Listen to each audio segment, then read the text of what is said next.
President David Granger believes that all Guyanese are worthy of the good life, and every action made by his administration is part of a deliberate strategy to ensure that all Guyanese can access that good life.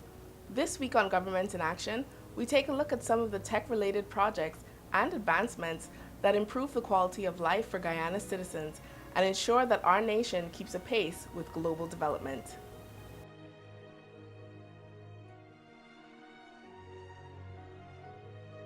I restate my government's vision for Guyana's development and the means through which we shall achieve our objective. The state's principal objective is to secure the good life for all. The good life entails providing every citizen with opportunities to be the best that they can be. The good life is about securing sustained economic prosperity, ensuring citizens access to quality public services, and promoting social cohesion. The good life involves eliminating extreme poverty and removing social, ethnic, and geographic inequalities. The ultimate indicators of the good life are happy communities, happy households, and happy people.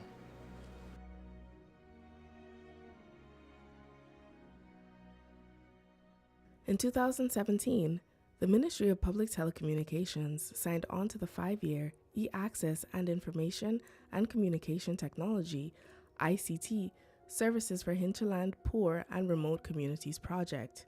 The implementation for the project began in January of this year, and Minister of Public Telecommunications, Mrs. Catherine Hughes, says that even the health and education sectors stand to benefit. As I said, we see technology as improving the lives of people. So under this project, we are actually going to be providing internet access to hospitals, to health centers, and that has a huge opportunity in remote areas for telemedicine. You're in a remote area, you want to speak to a doctor, you don't have a specialist.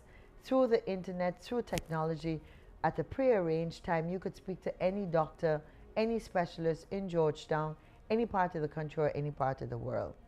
Similarly for education, we've been pushing that in remote communities where they may not have the range of specialized teachers. Students still have an opportunity with technology to participate in a biology class, a chemistry class that could be taking place at another school somewhere in Guyana, and still have an opportunity to do exams, to participate, to learn, and to develop themselves. Additionally, through the National Broadband Expansion Project, which will provide a network for all government agencies, the safety and security of our cities stand to improve. There's a component that looks at providing more cameras around different hotspots in different areas in Guyana so we can manage crime better. It also allows us to equip our police force with the requisite technology.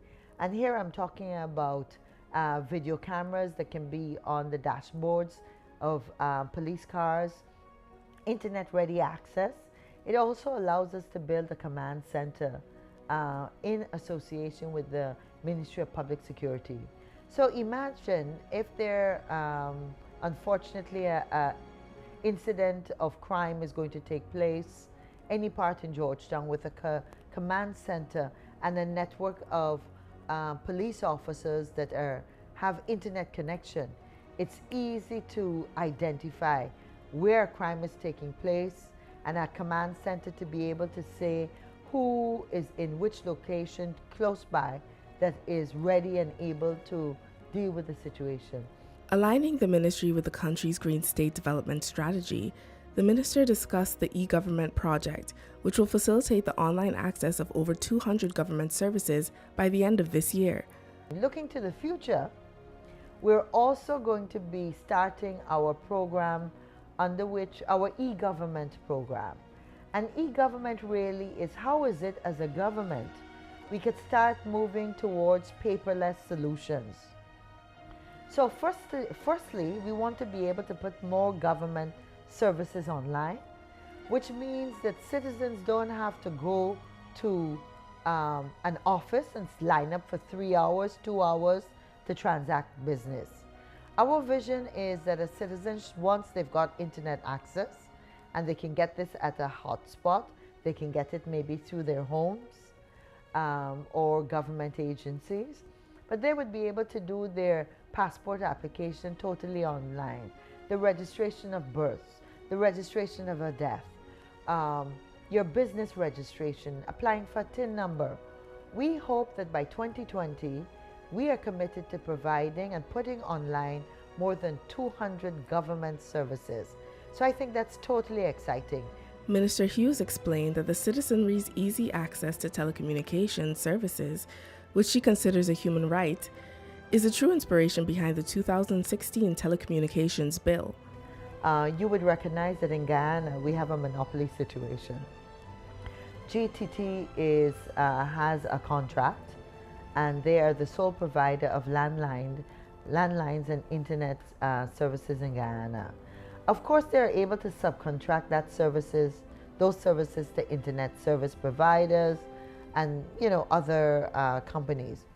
But fundamentally, we felt that in today's world, we needed a liberalized environment where the consumer would have an opportunity to choose from more service providers, where hopefully we felt that small businesses, larger businesses, providers would be interested in providing services not only along the coastal strip and in Georgetown, but would be able to come up with their own economic model that made it worthwhile to provide better services in our hinterland and remote areas.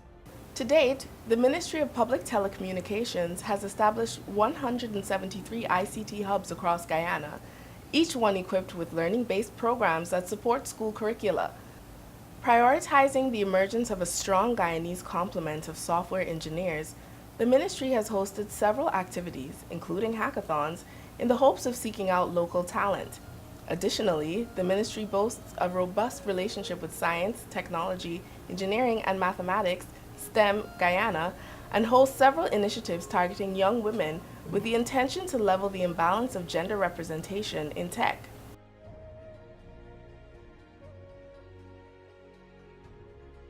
We have a very comprehensive and very aggressive Girls in ICT program. As you may know, the UN has a mandate to promote more girls in ICT. It's actually, the promotion of ICT is actually goal number 9 in the Sustainable Development Goals. And it is true in Guyana, as it is in every part of the world, that not enough girls get into technology-related positions. And when you consider that by 2025, 70% of the world's jobs are going to require skills in ICT of some form. So we've been pushing that. Last year we had a very, very innovative Guyanese Girls Can Code. We did a camp through that ran for 12 weeks. And what was really exciting for me was that we were looking to get 20 young girls between the ages of 9 and 14 to come on to that camp. And we actually had 57 people, 57 girls that stood up and decided that they wanted to do it. And in the years that I have been a minister, I have to tell you that that was one of the most emotional times for me, to hope you can get 23 girls and to walk into the lecture theater at UOG, because we did it in association with their computer department, and they're a big support to this program, as is the National Frequency Management Unit. And to walk in that Saturday morning and see 57 young girls and their parents there with them, edging them on, was really a vision of where we can go. Minister Hughes encouraged Guyanese to embrace the nation's imminent technological advances. And that's why we're saying that the onus is on Guyanese to take advantage also. We have to provide the opportunity, but you have to get up and go. In some communities, there are not enough computers and not enough space at an ICT hub. I get calls, we need more.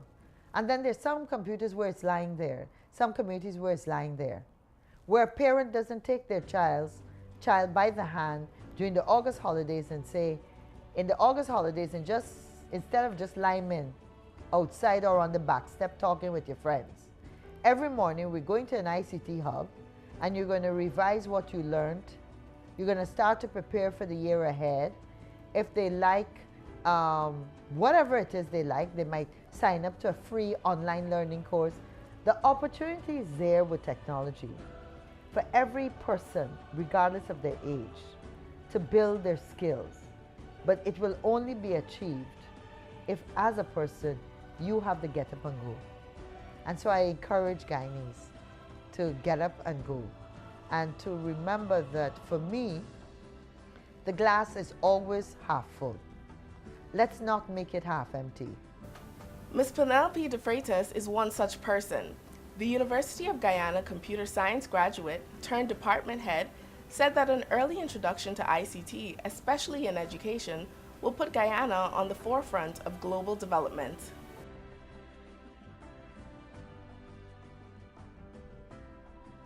When we look at other countries, especially in the UK, what they would have done, they would have changed their curriculum. Starting from primary school level, they would have introduced a number of introduction to computing classes. They've even introduced programming. There is a general shift towards infusing technology into everyday life, and there's a growing need to have a skilled workforce that can actually realize a future that is far more efficient, safe.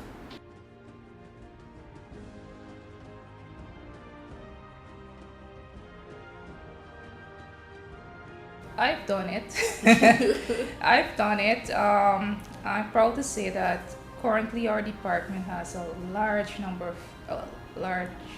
larger percentage of females as opposed to males in the previous years.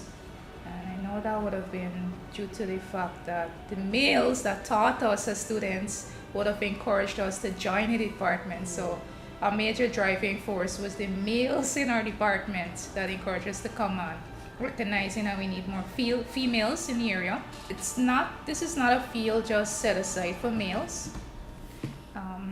It may require a different mindset in terms of thinking. Like any field, it requires commitment, right? A large degree of commitment. I think they can do it. Just give it a try, and see if they like it. In future, we'll need a larger workforce to come on board to develop Guyana. The development of ICT in Guyana is a major part of the good life. For the government of Guyana, it is full speed ahead toward e-governance and a tech-savvy workforce. Until next time, this has been Government in Action. I'm Grace Williams. Have a good week.